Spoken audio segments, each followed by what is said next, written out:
What's up, everybody? Welcome to Pop Culture Philosophers. I'm coming to you live from Iceville, Alabama. We are still completely iced over, but it looks like our friends up in the north are dealing with some problems too. So straight from Snowville, here is Rambunctious Rex and Awesome Amy. What is up, y'all? Station. Hi, guys. So, for the first time ever in the history of the Robbie, Amy, and Rex show, we are all at home. It's weird, but this is fun. This is a very unique situation, but I'm enjoying it so far. So Well, I hope that we we don't have any internet hiccups, right? That will be interesting. And also, everybody can see y'all's beautiful faces because we're not going to have a problem because we're not going to have a problem because I don't have Comcast internet in my house. Well, we know, Rex. I would never give those bloodsuckers one more penny of my money. Unless they open a streaming channel with shows I really want to watch. Then, yeah. Not gonna lie. We see all of you beautiful people out there in the chat. Thank you so much for joining us today. Everybody. For the first time ever, we're going to be talking about Star Wars, Daredevil, and She-Hulk. Wow, that's crazy. We never talk about that. Are you kidding me? Exactly. I hope y'all are being safe. Wait. I'm going to put it out to the group. Okay. So I'm looking for some advice now. All right. So I'm going to put, and then we can begin our discussion. So the advice that I'm seeking, do I go out after this show and start cleaning off my car and shoveling my driveway? Okay. And then having to do it twice because it is still actively snowing. Or do I wait until it stops and then have to shovel twice as much snow? But I got to deal with it because I got to get my car out because when I want to leave the house tomorrow, if I don't deal with it now, it's going to be like in the teens this evening. It's going to be one big block of ice, and that's a problem. I know Robbie doesn't know what I'm talking about because he's from Alabama. But when that happens, then you can't get into the car in order to start it to help heat it. No, I don't have a remote start. So then you got one big block of ice. You got to chip an opening. Make the rat shovel it. Marcus, the rats are stuck at my daughter's house right now, so she's got help. I, on the other hand, do not. Well, obviously, Rex, it would be easier to do it like when it's half as much than later on when it's double as much, right? But it's cold. It's cold out there, man. It'll be colder when you go back out there to do twice as much, right? Well, I got to deal with the same situation. I got to make sure, like Rex, I got to make sure my car is okay at some point because dust it off, make sure it's sort of ready because it's I gotta do something overnight. You're gonna, if you wait until tomorrow, you're gonna get up and want to go somewhere, and you're gonna have one big block of ice, where your car was. I've had to go through that too many times. Got lazy. I'm like, I'm not going out there. Next thing I know, I got to go somewhere. 45 minutes later, is I'm chipping my car out so I get in. Not worth it. So. Yeah, I agree with you. Now, the question becomes, is it the Widowmaker kind of snow? I haven't gone out to really check. If it's that wet, heavy snow, man, I'm going to have to break it up into like four different, man, I wish I could find some teenager out there. Man, they're all inside. Now, ain't nobody playing. The world has changed, my friend. When I first moved into this house, I'd go out there, hey, buddy, come here. You want to make a quick 25? Yeah. It's very interesting that all three of us, in two very different geographical locations, and we're just stuck at home. But luckily, the internet is available all the time. Well, most of the time. Don't worry. As is customary in the Northeast, I did manage to buy milk, bread, and eggs because you never know during a snowstorm when a French toast emergency might break out. See, so I'm covered. I don't know about you, Amy, but if you didn't get your eggs and your bread and your milk, you might die. I'm good for right now. Okay, I'm just saying, if you don't have any of that during a snowstorm, you may die. I personally urging for French toast, then what are you going to do? I have one can of cat food left. She's got plenty of dry food, but she's very particular, so I need to get me some more cat food. And I run out of frozen pizzas last night. I still have other food, but I did run out of frozen pizzas. But I've been watching a lot of movies this week. That's one thing I've been doing. Do I have? I do not have any spam. You're gonna die too, man. So I watched Casino because we're doing Casino for PCP movie night on Monday night. Okay. So after watching Casino, that started me in this whole Scorsese kind of thing, right? So I've just recently watched Goodfellas and Taxi Driver, so I watched The Irishman for the first time, right? And I'll tell you what, I really enjoyed it. Did a little video on Instagram and Facebook about it, but like, aside from the ending being a little bit too long and Mhm. you're de-aging, I hate de-aging and it just looks so off, but you eventually kind of get into it. I loved the story. Al Pacino as Jimmy Hoffa was amazing. So I really enjoyed The Irishman. Then last Happy night, to hear you I liked watched it. Oh yeah, and then last night I watched The Departed because it's been forever since I watched. So I think I'm on a Scorsese kick. I think I might watch Mean Streets tonight, and then by the time I do my Casino review, I'm going to be getting them all mixed up together or something. Amy, have you seen The Irishman?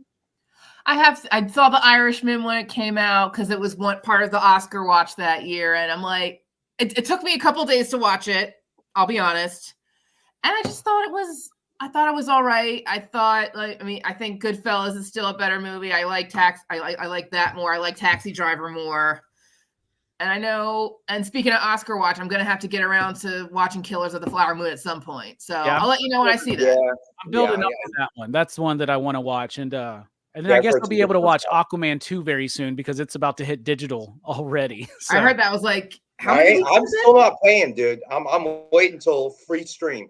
Not paying. There is no free streams, man.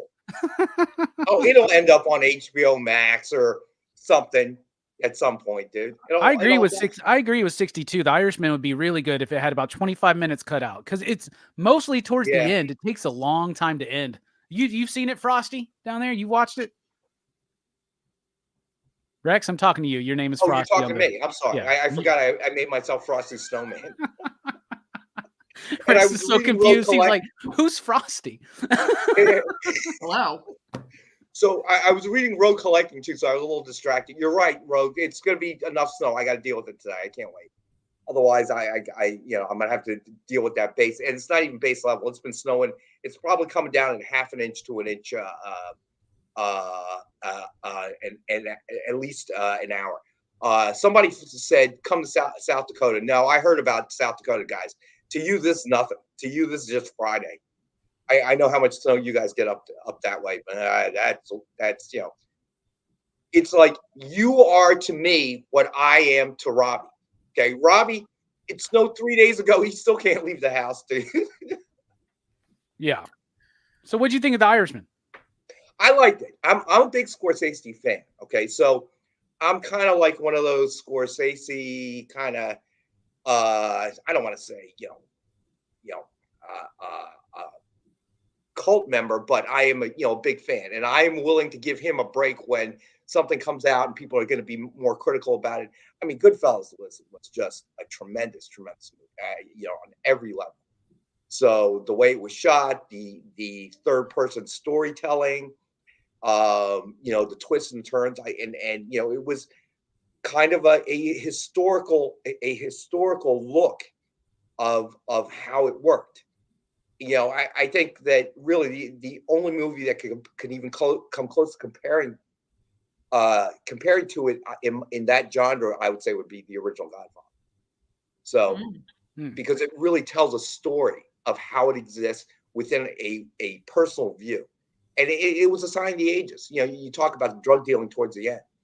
That showed how everything shifted.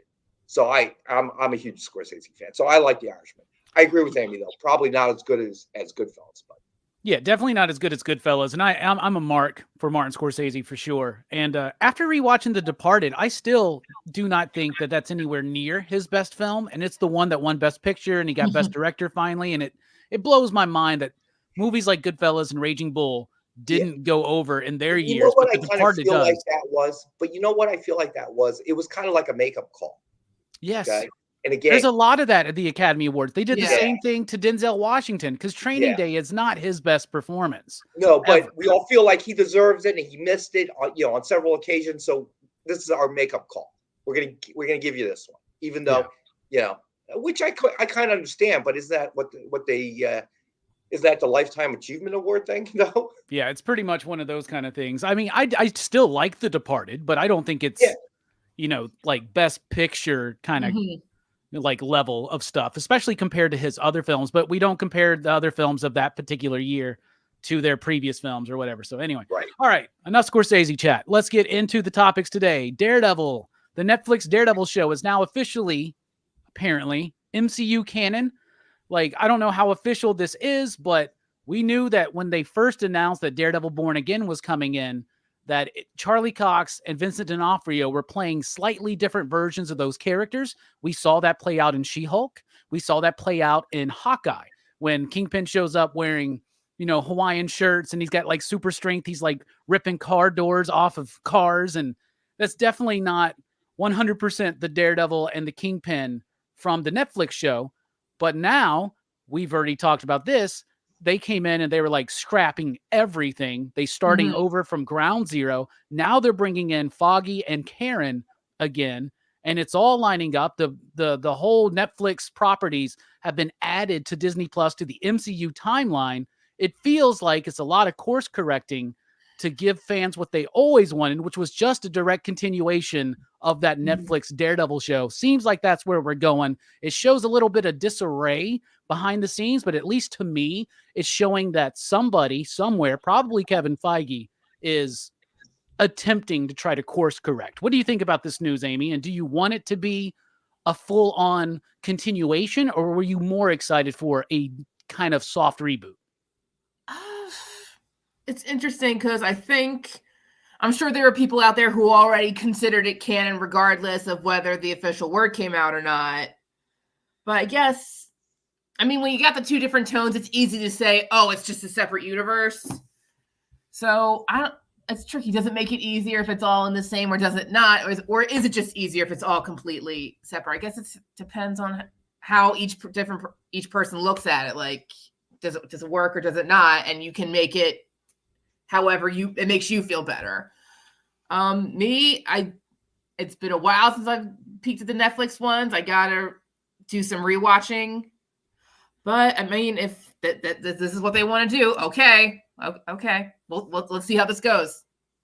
Yeah, and definitely they'll probably be picking and choosing. Like, they may be like, yeah, we're going to continue Daredevil's story. We may even have Jessica Jones in there or something, but like, I don't know. Like, is Defenders going to be a part of it, right? And there are things in the Daredevil show that I do want to see continue right into the MCU, like the darker, edgier tone. I want to see that version of a ruthless, menacing, very scary Kingpin. I want to see that, but I don't necessarily want to see that Elektra come back because I didn't really like their version of Elektra. Not in the Daredevil show. I felt like she was a little bit better in the Defenders series, but still not quite the Elektra that I know and love. But it's very exciting to see Karen and Foggy come back, and I want them to continue that story. I do, because why confuse the audience? Like, it seems like a bonehead decision. I was watching the John Campea show earlier this week. They were talking about this, and one of the guys was like, could you imagine if when Frasier came out, they were like, now it's a different Frasier. It's not connected to Cheers. It's the same actor, the same character, but slightly different. The canon's different. Like that just seems like a bonehead kind of move where you have a show that's very popular that people really like. Don't we see, what we've talked about and covered in previous shows? Don't we see kind of what's happening there with this announcement? There's that faint smell of desperation. They're trying to find something to make it work. And they had every intention of going with the She-Hulk, the goofier, joking kind of less dark Daredevil. And the fan base pushed against it. To the point now, which is another topic we're going to discuss, that She-Hulk may not see season 2. So they feel that, okay, this is happening. So let's switch back, because fans really seem to like that. And the problem with that is we've seen the DCU do it over and over and over again. And that unfortunately does not seem like, the secret to success, if you will. Oh, thanks, Logan. I saw you earlier. Comment. It says, and he moves seems desperate, which I can understand that too. Robbie, when you said, like, if it's just easier, because, right, why confuse the fans? It just makes sense easier. Just, yes, it's connected to the original Daredevil show. And yeah, that makes sense. So it's less confusing. Well, it's one of those things where it's like they're trying to appease the fan base and give us what we want, but at the same time not by doing something different. It's kind of like this was another example brought up on that same show where Kevin Feige's like, okay, we're not going to be able to have John Krasinski as Reed Richards, but we'll put him in this one movie, you know. But ultimately, does that actually appease us, or does it make us feel like they're just throwing whatever they can, whatever really fan service? Right, exactly. So Marcus, I agree with you. Any move will make them seem desperate at this point, right? So if they do nothing, stick to their guns. This is the Daredevil we envision. You know, we're getting rid of Foggy and blah, blah, blah. Okay, and he's going to be more like the yellow suit Daredevil that you saw in She-Hulk. That probably would have been a loser move too. So I kind of see what Marcus is saying. At this point, maybe they've just painted themselves in a corner. So what do? And sometimes you feel like you have to do something because doing nothing doesn't feel right. You know, how do we right the ship? We've got to do something. Sitting here waiting for the ship to sink isn't gonna do anything. So let's try to right the ship. So let's go back. And maybe people will forget if, again, to me, it's always the same thing, man. You got to write a good screenplay. If the screenplay and storyline sucks, no matter what you throw at it, it's going to ultimately suck at this stage. They've lost that allure in the beginning where, you know, they throw out anything and we consume it. Well, that time has passed. Your audience has matured. You've made billions upon billions upon billions of dollars off of that. Now you got to get better, smarter, and I don't know, maybe actually write a good screenplay and stop throwing everything out there. Okay, everything in the universe does not need to be connected. And maybe that's what the Netflix Daredevil, the Netflix Marvel shows is proving. You know what I'm saying? It was independent. It didn't tie into really anything other than itself. So people liked it. People understood it doesn't tie into the main MCU. We all know that, okay? So now it does.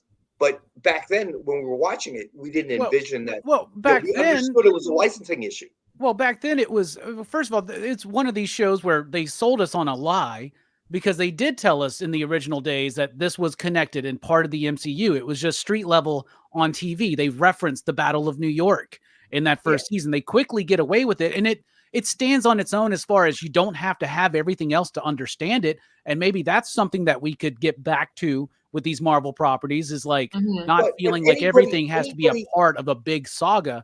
But like back then, they told us that. Same thing with Agents of S.H.I.E.L.D. Then they, after the fact, say, oh, no, they're not canon. Like, that's ridiculous. No. Here's the thing. We knew, I think, on some base level, okay? Now, that was just a flat-out kind of a charlatan type of move, okay? Snake oil salesman. But those of us that are kind of, you know, like we do this show, or we're in licensing, whatever, we knew they couldn't say that. How could they say that? They licensed out, okay, to Netflix to make these. So I don't know, you know, maybe they thought, okay, when we get it back, we'll expand on that. But then clearly midway through, before getting it back, they changed their mind. They said, no, we don't want to stand on their shoulders. We're going to create a new, better Daredevil, okay, universe. You see, it's sounding a lot like DC, isn't it? A lot of quick changes, quick moves, trying to appease wherever they think the dollar is. That's problematic. So I think Low-Hit said something that I felt was very relevant. It's like you're a drug addict, okay? So it's not Low-Hit. I hate to say it. I don't want to say that the user is getting smarter, but the user's tolerance level is going up, okay? Like with anything else. If you're an alcoholic, you drink a lot, you can drink even more. Your tolerance goes up. Same with drugs, I assume, right? You begin to build a tolerance, so you have to take more to get the same high. So that's actually Low-Hit. Thank you. That's actually an excellent analogy. So we're all a bunch of drugged out MCU users, and we've been taking so much of it that now your low quality crap is not going to give us the same high. You got to give us something better. That's right. You got to give us more. Okay. So at first they thought it was more. That didn't work either. So now we need a whole new type of drug. Okay. Yeah, because when you just try to get more cocaine, it comes to be more expensive, and we need that MCU that's not stepped all over. You know what I'm saying? That's what we exactly. need. Yeah, that pure chunk. No, now we got to move from. Now we're desensitized to the cocaine. We need to move to meth now. Okay, that's where we're at. Okay, whole brand new draw. So they got to give us a good story. Stop trying to connect everything. You got to reach us a different way. More is not better. Yeah. Okay. Eventually, we get to that tolerance level again. So if the Netflix shows have the possibility of being merged into a loose continuity with Marvel and then going forward, out of that Netflix Daredevil verse, if you want to call it that, what would you like to see? What would you 100% want to see return into the MCU, or what would you not want to see? Like for me, I want all the Daredevil stuff. I would like for them to kind of retweak Elektra, right? I loved Luke Cage. I wouldn't even mind them bringing Iron Fist as part of the canon, because they'll probably move in a different direction with that character going forward anyway.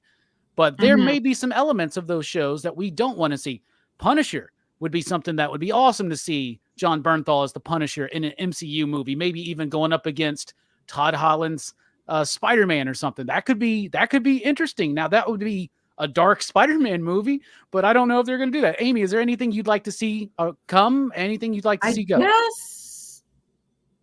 I guess all those main characters in some kind of form, like whether it's small or if they eventually have bigger storylines in the MCU, it'll be interesting to. It'll be really cool to see any of them because all the possibilities of who they can interact with is very exciting. That's very exciting. So that's still what Marvel has on its table right now. You can all these different, like, where they have a bunch of different characters going in different directions right now, but the people who you want to bring in, I think there's still interesting stories to tell. Yeah, like I loved Mike Coulter as Luke Cage. I loved him as Luke Cage. In fact, Luke Cage, the first half of season 1 is perfect for me. As soon as they kill Cottonmouth, that show just kind of takes a dive bomb for me. Speaking of which, why does Blade look like Cottonmouth? Like if that's going to be integrated in, now we got to be like, man, is he related to Cottonmouth or something like that? You know, because it's the same actor. What about you, Rex? Is there anything you'd like to see stay? Anything you'd like to see go? Not really. You know what? Because at this point in time, adding characters, removing characters is not the problem.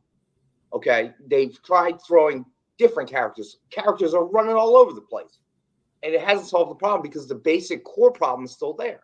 Your storyline sucks, and you're twisting yourself into a pretzel to try and connect all these different movies from all over the place, right? So it looks like one of those crime scene walls where you got lines connecting to everything. So in that sense, 62 Lefty, I'm hoping that may be changing because Echo seems to me a move in that direction of putting out R-rated movies. That might do it. Okay, I haven't seen Echo yet because I can't figure out how to turn off the parental control on my Disney Plus. But maybe I'll have some time today after I shovel out my car. Amy, did you watch Echo yet?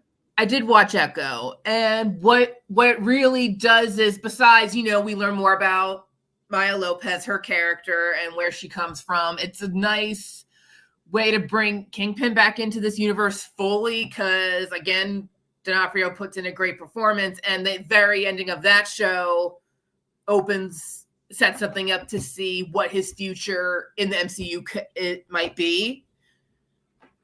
So I think there's plenty of people out there who are excited about that potential storyline. I see your comment about Iron Fist. I'm going to tell you all this. I actually enjoy the Iron Fist show because one thing I like about it is, unlike a lot of those other shows, aside from like Daredevil, and I still actually never seen the Jessica Jones series for some reason, but Iron Fist the one season we got was very consistent throughout all of the episodes. It was very consistently mediocre, ridiculous, not too good, and just stupid. And like, I don't know, like I laughed watching that show. So I still found it entertaining, even though I didn't think it was necessarily a good show. So I wouldn't even be against that dude coming back to play Iron Fist, but I don't know. The comics are moving in a way different direction with Iron Fist. So the shows will probably start reflecting that soon. Yeah, I keep hearing really good things about Jessica Jones. I've also, because I got to a point where time was just an issue, and still is a little bit, right? I've been able to do a lot of like little extra videos this week because I've been at home.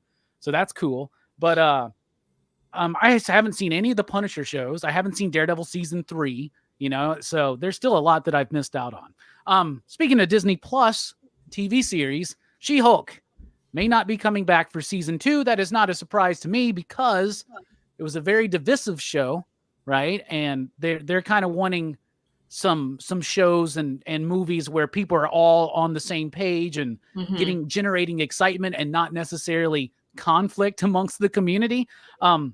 She-Hulk was a show that had a lot of potential, had episodes in it that I really enjoyed, had other episodes that I thought were just okay.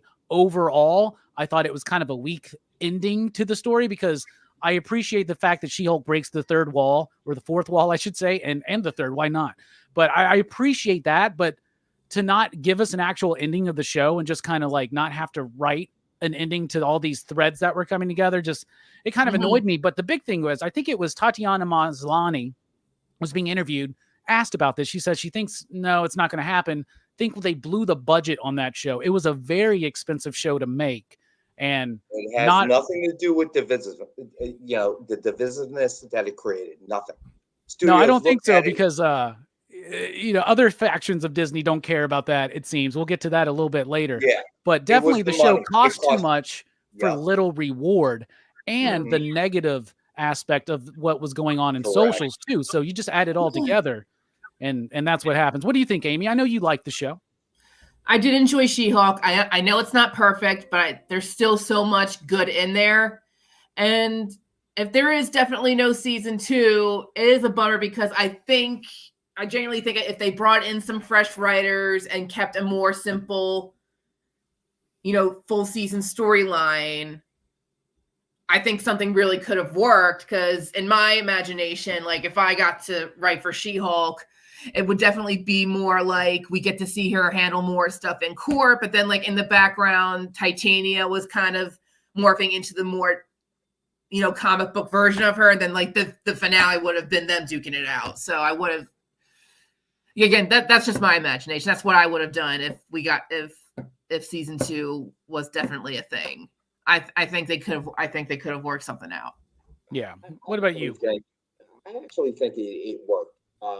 It's unfortunate, and unfortunately the CGI helped kind of sink that boat. But I really thought that the humor was good, the fourth wall was good. The problem was that there's only 2 ways that this could have gone. So I think it's probably not a bad idea that they killed it, because the problem is this: if you remember TV shows from the past, if you look at Bill Bixby's Incredible Hulk, right? Lou Ferrigno. You look at the original Superman TV series, all right? That's probably a better example because it's fresh in my mind because I watch it every Saturday. George Reeves, right? In the very first few episodes, as he's flying, they have actual shots of the city below and he's flying past. Now notice, as the series went on, what happened? Then it was just George Reeves flying through the air and a lot of whoosh, right? You can't see anything. There's no cityscape. There's nothing. Which, you look at it, you go, well, their budget got smaller. And there's no way focusing on the She-Hulk character. What would have happened is eventually there would have been less She-Hulk, more of the attorney. Okay? Because that would have saved money if you have to do less CGI, right? If you have real people in the shot, then you don't have to spend that kind of money. Shoot it, it's in the can. So I think eventually what would have just happened is, even if everybody loved it, say bring it back, and they tried it for a couple more seasons, eventually it would have broke the bank. And the episodes would have got crappier and crappier, just like Superman sort of did. So yeah, I mean, it seems like it's definitely mostly probably a money thing, but it doesn't hurt that they want to kind of. I think Marvel right now is aching to have that movie again, like they've had before, where everybody's on board with it and it's generating that excitement. And it's not something that they've been struggling with it over the last few years, varying degrees of quality, whether you think it's the writing, whether you think it's the CG, whether you think it's the acting, whether you think it's the plan and direction, all these factors together have just been making a very lukewarm, middling property that like has lost a lot of its distinction and appeal. And that's why Tom Cruise has been able to sneak back up in and do some things with like Top Gun Maverick. But then he even failed this year with Mission Impossible Part 7, Part 1, Dead Reckoning Part 1, which I saw somebody in the chat mention they watched it and it was action-packed. That's a great movie. That's one of my favorite action movies of last year. And like nobody went and saw it because everybody was watching Barbie and Oppenheimer. But yeah, no surprise to us that She-Hulk is probably not going to happen. Another thing that may not happen, we were just talking about this last week, right? We were talking about the announcement that The Mandalorian and Grogu is making the jump from Disney Plus into the cinema and is going to be doing a movie. And they said, this is the next movie we're doing. It starts production this year. Jon Favreau's directing it. And then we were talking about some of the other projects that they've announced, including the James Mangold movie, and as well as the Rey Skywalker, right? And we talked about like whether that was a good idea or not, that kind of thing. Now reports are coming out that it's been postponed indefinitely because they're reworking the script. At first they said there was a report that came out saying there was creative differences with the writer. Lucasfilm came out with an official statement saying, no, we're waiting on their next draft right now. So this script's not even written. So it's definitely not going to be like happening anytime super soon. And we are now on year 5 away from any Star Wars movie, right? Since Rise of Skywalker was 2019. It's 5 years ago, right? So like, I don't know if that would even be the right thing, is to go into the direction of having a Rey-centric story, but they still are committed to that, but it ain't happening. And then you got this Grogu and Mandalorian movie, which is going to ask people who've been paying for a TV show on Disney Plus to go pay to go sit in a theater to watch it. And now Mandalorian 4 is in doubt right now. Lucasfilm is in shambles. They have no idea what the hell they're doing. Think about all the projects that have been announced and never come to fruition. What is going on over there? What do you think about this news? What do you think's going on with Lucasfilm, Amy? I guess similar situation with Marvel. Just pump your brakes, reanalyze your plan. What do you definitely want to do? If you want to pursue a new Rey movie, like really figure out what you want to do with it and get the right team behind it. Yeah, definitely focus on the story. And it's crazy to me that so many of these announcements, I feel like Disney gets announcement happy. They love the social chatter that happens when they announce like the movies that are going to be coming out over the next 8 to 10 years and stuff like that. But then it makes them have egg on their face when that shit doesn't happen. When these movies and these projects don't move forward. I mean, how many things have they announced that just aren't not going to happen? And it's like, why even announce these things? Why not have something to a point and then be like, this is going to happen. This is going to come out. Go ahead, Rex. So wait a minute. So are you telling me that the Mandalorian Grogu movie now is in question as well? No, yeah, Mandalorian I did actually. season. It was a little bit of an interruption. Still better than no, Mandalorian season 4 is in question. Yeah, but the Mandalorian Grogu movie is still a go as of now. We'll see. All right. So to me, it sounds like they're the exact same thing that they're doing with MCU. Think about it, right? So the smart move creatively, in my opinion, is the good thing about a Rey-centric story is you're talking about something that hasn't happened yet, which is something Star Wars has never really attempted. Okay, so you're finally leaving that Skywalker kind of storyline with Leia and Han and Chewbacca and all that stuff, right? You said this last week. Which makes sense. You have the unknown, but what sold lots of plush dolls? What has worked? The one thing that's worked for Star Wars in the last several years, the Mandalorian and the Baby Yoda. So now let's put that movie we're going to release first. Okay, the Rey story is going to be unknown. Okay, same thing, pandering to what they think people want. All right. Again, I'm not making the point that that's what people want. Okay, so please understand that.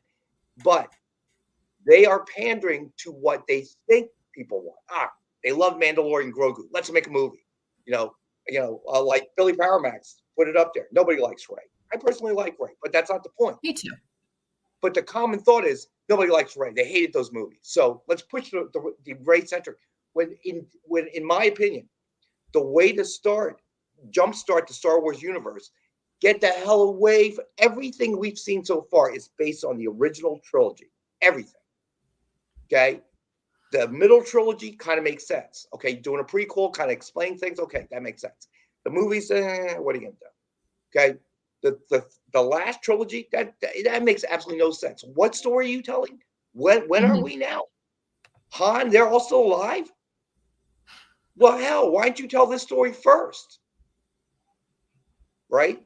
Yeah. So now, the only way now, it just feels like they're still trying to hang on to that Skywalker, storyline canon when you have the entire future out there.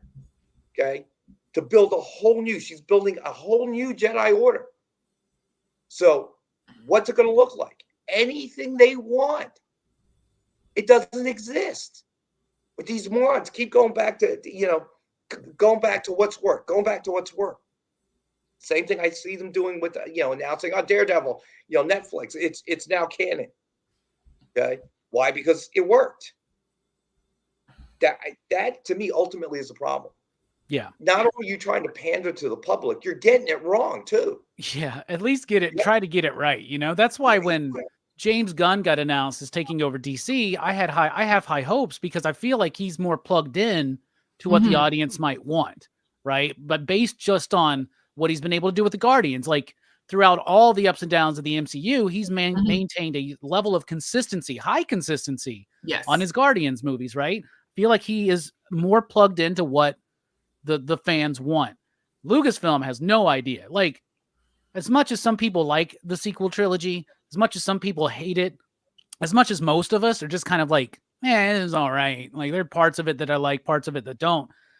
But and I think the character of Rey has a lot of potential, and I think Daisy Ridley could deliver. I also think that Poe Dameron has a lot of potential, and Finn and Kylo Ren was so much potential that they just kind of like that there was potential there that they didn't do anything with. But regardless, it is an incredibly divisive, like you as a response to some of your projects, you have other projects that are not related to them fail because people are boycotting Solo and random stuff like that, right? And I thought Solo was actually a good movie, one of the better Star Wars movies since the originals, right?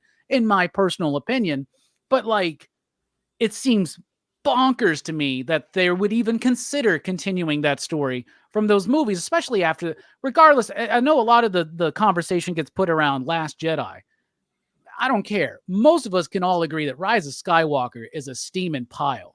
I don't know a single person who loves that movie, not even a 5-year-old. So it's just mind-boggling to me. What do you think Star Wars should do? Because I think Star Wars needs to try to somehow recreate that magic without telling the same damn story. And I don't know how you do that except for just to be like, all of our projects off the books, let's not worry about it, and actually think about what made Star Wars work. Right? They fell into that trap, you see, in my opinion, because the 3 sets of trilogy movies, each one getting weaker and weaker. Because here's the problem: you're trying to live off that nostalgia, right? So that's why Top Gun Maverick, maybe it didn't blow anybody's doors off in terms of money, box office, but I think a lot of people enjoyed it, went and saw it. But it had been how many years since the first one to this one? So it kind of you could use the nostalgia thing. The problem was that after the middle trilogy, the prequel happened. Yeah, you've already exhausted it. Okay.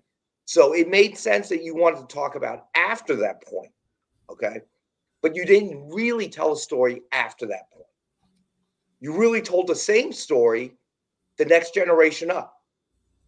That's what you ended up doing. And the problem with that was we all go and we want to like it. But when we don't, the reaction is usually more intense than if you go see a movie. Well, I thought it kind of sucked. You don't really have that much emotionally invested in that. But with Star Wars, you're like, man, this better be good. You know, I really want to like it. And then when it sucks, makes you kind of angry.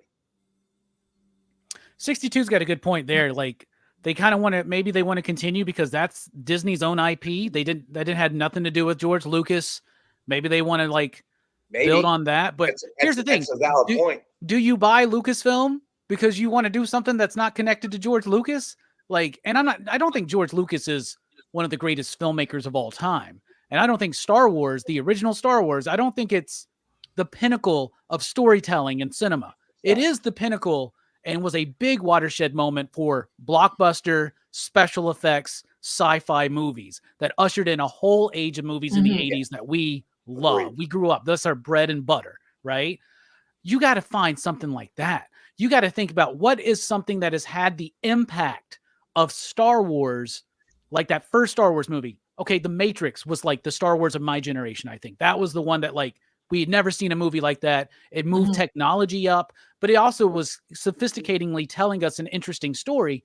And then we've had the MCU stuff, which just winds up cookie cutter, but like Star Wars cannot just keep trying to piece together, oh, they like this bit, they like this bit. Man, they really just need to get a solid foundation Robbie, started again. You just said it, okay? And somebody in there, I forget who already scrolled up, said, you know, Star Wars is cooked. Every example that you brought up, right? Okay, like Star Wars, it was revolutionary in the concept, the storyline, space opera, everything was unique. Then The Matrix, okay, same effect. I totally agree with that. My then brother-in-law said, "Have you seen The Matrix?" I go, "No." You know, it's got Keanu Reeves, who I remember from, I think, 2 movies at that point, Bill and Ted's, and what was the other one with Patrick Swayze? Point Break. Yeah. Those are like the 2 movies, and the football movie. So I'm like, okay, I'll watch it. The concept was phenomenal. Okay, the whole idea blew me away. What you're looking for, I don't think Star Wars can provide. You know, maybe it has just ended up running its course. Now they're going to keep trying. Yes, there's too much vested in the property, right? You got an entire land in Disney World and Disneyland devoted to it. So you're not just going to walk away from that kind of investment. Okay, my daughter's boyfriend, my daughter and her boyfriend went to Disney just last week, and he paid $250 for the build a lightsaber experience. Right, I'm like, $250. Are you kidding me? So they're not going to walk away from it. If you're not going to walk away from it, the best thing you can do, whether it's with Rey or somebody else, doesn't matter. But it's got to take place far enough in the future that it's walking away from the Skywalker legacy of Star Wars, because you're going to have to produce something brand new, something that we don't see coming. And the problem with that is your ability to do that. And I hate to say it, I really hate to say it, but maybe they should have given Zack Snyder's, Rebel Moon another shot. Although I know people have not, critics have not exactly been, gushing over that movie. I got to tell you, one, cinematically, visually, okay, it was awesome. Okay, Zack Snyder, always visually very impactful movies. But that storyline built with some Star Wars canon in it. And, that was the only problem with the movie for me. It was a little disjointed. You're trying to add, because we've got to meet all these characters. We got to meet all these people. Who's that? Who's that? How society exactly exists in that point. So you got to teach us all that. Now imagine if you had that kind of movie, but you already had, you didn't have to retell that part. Okay, it's Star Wars. So they're going to be lightsabers, they're going to be blasters, they're going to be, good guys, bad guys, blah, blah, blah. Might have worked. I'm not saying it would have. Okay, again, I am from what I read, one of the few people that really like Rebel Moon. I mean, again, it had its problems. Story was somewhat disjointed, but since part 2 is coming out in April, I'm willing to give it, give them a break and say, okay, let me see. I don't have to wait that long. Okay, and Star Wars did it to us too. Okay, Empire Strikes Back left us all sitting there. I'm telling you, back then when I had to go to movie theaters, all of us were sitting there going, "What? That's it? What?" Credits are rolling up. We're like, "What?" Lights are coming on. We're like, "What the hell just happened here?" So. And nowadays we consider it one of the greatest Star Wars movies of all time. So, yeah. Amy, what do you think the Yeah, path it got forward for criticized Star a Wars lot is back. going to be? I think I've been reading. I'm looking at all these comments. It's just people. I hate seeing people lose faith, and we got to try to keep our hopes up. I understand that it's hard, and I hope that this past year that has taught Disney and all the people at Marvel and Star Wars that like to just stop and really reanalyze everything. What do they how do they want to move forward with certain things? How do they move forward? How do we tell good stories again? I think this past year was a wake-up call for them. They had they got in a little bit of a rut. They got a little too loosey-goosey with it, but then I was like, okay, we got to get laser focused again. I think this is what they needed for them to really get back up again. Heck yeah. Venom Wall. It's on. What was Rebel Moon on? Was it Netflix? Netflix. Yeah. Okay, it's on Netflix, buddy. Was supposed to be Zack Snyder's version of Star Wars, and he was going to do it with them, and it didn't work out, so he went off and made this movie on its own. So you can catch it on Netflix. I'd be interested to see what you think. A buddy at work, Amy knows, AJ. I had recommended the movie, told him to watch it. He watched it, and I was talking to him the other day, and he said he liked it. So I think overall, I don't really respect the critics anymore. The Siskel and Ebert days are over. In the end, people are going to like what they like, and it doesn't matter. It doesn't really matter. Like all that matters is if you like it or not. That's in the end. That's all that matters. Yeah, Siskel and Ebert were crap anyway, man. The way they went after my beloved horror films in the 80s, I'll never forgive them for that. But here's the problem. Here's the problem, though. But back then, we didn't have the internet. That's why they became so famous. This is how we got it. We'd watch a half-hour show and hear about all the good movies that are out. You didn't have the internet. You couldn't look it up. You couldn't, go to Rotten Tomatoes. It didn't have that. Mm-hmm. We depended in that era on Siskel and Ebert. And then they became celebrities because of it. We'd read things like in a TV guide, Siskel and Ebert hate each other. Really? That was, so they were the opinion because they were the only opinion you could get to. And the other one was you could read the newspaper. That was the other option. Yeah. So, but I got to say that Marcus extended cut. Yeah, I don't watch Snyder's extended cut. I got better things to do than watch 5 hours of movie that, of which 2 of them I've already seen it. So, to me, maybe it's over. I don't know, but it certainly is something for them to recover. They need to move on. They need to move away from Skywalker legacy.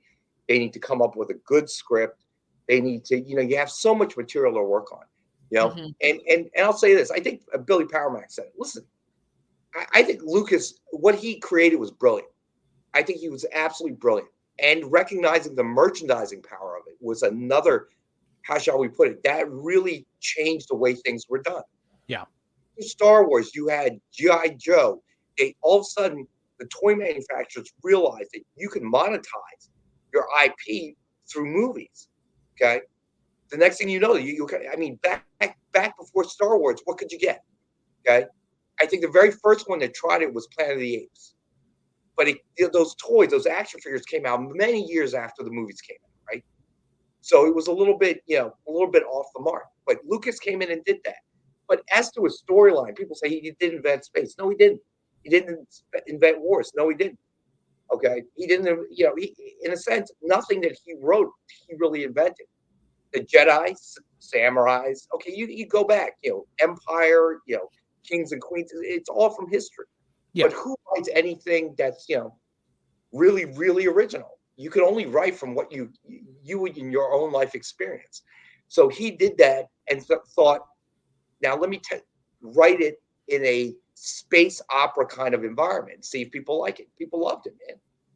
They loved it. He another thing that I think made it was the film was made excitingly, right? So we had spaceships and space battles in movies and TV before, but none of them looked like the dogfights of World War II.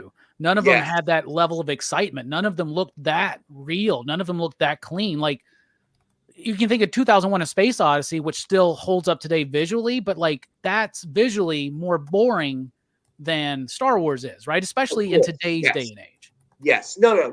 Yeah. I would say that Kubrick and Space Odyssey represented that first stage. Okay. To get us, wow, are you kidding? This looks so real, this spaceship. But the story it was telling was more esoteric, and the scenes, looking back, is very mundane. But at the time, it wasn't. Everybody, the space race, the Apollo missions. So it was on everybody's mind, and they showed us a future. So it was very significant at that time. And a lot of what they said came true, if you think about it. A lot of things they presented, like the video phone, okay? But there are things they got wrong. Because if you remember that scene, he's talking to his daughter, and the phone, and they hang up, and the charge is $3.65. Okay? Are you kidding me? What the heck? No, I don't think so. I can't even get a cup of coffee at Starbucks for $3.65, let alone make an intergalactic phone call. Yeah. So they got some things wrong. Star Wars represented, you're right, the cutting edge special effects of the time. And man, he took time, like running the camera through the canyon and Death Star, that type of stuff. That kind of fine detail was revolutionary. That was phenomenal. Yeah. But now, just like anything else, that would be boring. So I think that's part of the problem. I think looking at it from that standpoint, that's part of the problem as well. Yeah, and I see, Billy, you're talking about the characters. I don't think... So first of all, I think that the Star Wars characters are beloved for a reason. I think the reason is because we had a very exciting movie that changed the way we viewed cinema and blockbuster cinema and sci-fi, right? And then we grew up watching the story of those characters, and we became attached to them. Those characters themselves are just very common archetypes, right? It's all straight. That story is pulled straight from Joseph Campbell, The Hero's Journey, right? Yes. And anybody can take that blueprint. Hero, and yeah, everybody can take that blueprint and do it and make it work. And other people have 100%, but like sometimes when you try to get too clever, subverting it or inverting it, that's when you run into some problems where you feel like you don't have to build up certain things. So it wasn't necessarily just the characters, but also how he used those archetypes in a different way, in a different setting. And then we were already attached to that first film, and then got to grow up, and then he was able to develop those characters further in Empire, and then maybe some of Jedi. I think Jedi's just okay. That's just me, but that's just whatever. All right, what a great conversation. It's going to be interesting to see what happens to the MCU and to Star Wars over the next few years. Probably more of the same. Probably more of these conversations. We'll see. Sometimes it seems like us, the audience, are very difficult to please nowadays because we have so much content, and it's hard I to all think come people together. need to calm down. Yeah. First off, just calm down. And if you don't like something, you don't have to watch it. Schools. You're allowed to like what you want to like, and don't make people feel bad about liking something that you don't think is great. So that's true. All right. That's So true. the good news is my old home laptop. So Marcus, I was not feeding the squirrels. I had plugged it in, but the switch was off. So I got up because I realized it was telling me low battery power. So that's not too bad. My old battery there. Live streaming for an hour, that takes up like a lot of power, right? That old laptop battery has more life than Star Wars right now, it seems. So listen, it may happen, it may not. They may be able to turn around, they may not. Who knows? I hope they do, because it's part of my childhood. Growing up. So I'd hate to see it go away. But we'll see. I mean, maybe it's just time for something new, man. Maybe it's time for a new franchise to step up. I hate to say it, they all reached the end. The last Matrix movie, it was okay. I'm glad I watched it, but yeah. I would just say it sucked. That's what I would say. You're just getting to a point where, okay, it's over. Let's move on. Okay. Yeah. New idea, new storyline. Tell me a new story, right? So maybe we're just reaching that point. I don't know. Yeah, probably. I don't know. All right, what's coming up for y'all? Is Nick going to be able to do a show tonight? From what I know, he's still doing it. Okay, so he is still doing it. I wasn't From sure. what I know, right, so, more messages. Yeah, I mean, I sent him. All right, so the lineup. I will say this: check it out, tune in, because we never know. But I would say that situation is probably fluid, because it is. Oh yes, still snowing outside. All right. But just tune in. You never know. Nick will do some crazy stuff. So if the show's on, I'm sure he'll be willing to do great deals because he didn't have any fun getting into the office. But on Monday, very, very special. You'll be excited there, Robbie. On Monday, we're going to have a special guest. Of course, Robbie as always, but we're going to have Ken Hazer on the air. Nice. He's going to have some original art, his own original art that he's going to put up for sale. And then I don't know what else he's going to do. We haven't gotten that far yet. Maybe he'll sketch something for us live on air. That'd be pretty cool. So we're going to have special guest Ken Hazer with us Monday, 6 p.m. Eastern. So you don't want to miss it. So me, Robbie, hopefully John, and then Ken Hazer. So it should be a good time. Yeah, that's going to be great. There's a link to that show in the description below. Be sure to set your reminders. You do not want to miss that. It's always fun hanging out with Rex and John and Amy, and especially when Ken Hazer's there, somebody who actually has talent. That's going to be awesome. Aside from us, they're me, you, and John who just spend their time talking about spam. Hey, make sure on Monday to ask them for some pointers. Oh, I will. Because we ain't ever going to get I'll those be like, how do you covers even back. get started on these things? Like, how do you get... I'm so nervous that I'll make a wrong probably mark. Gonna take it, you know what, Amy? You know what he's going to do? He's probably going to take those blank sketch covers. He's going to take them to MegaCon, get a real artist to do a sketch cover for him, and then send it back to us and say, oh, yeah, here you go. I did it. Yeah, that's what I'm going to do. I see Two Gun Pedro asked when Rockin Robbie Live will make its 2024 debut. That will be on Sunday, Two Gun Pedro. Rockin Robbie Live returns on Sunday. I had some stuff going on these last few Sundays, so I wasn't able to bring it back, but it should be back this Sunday night.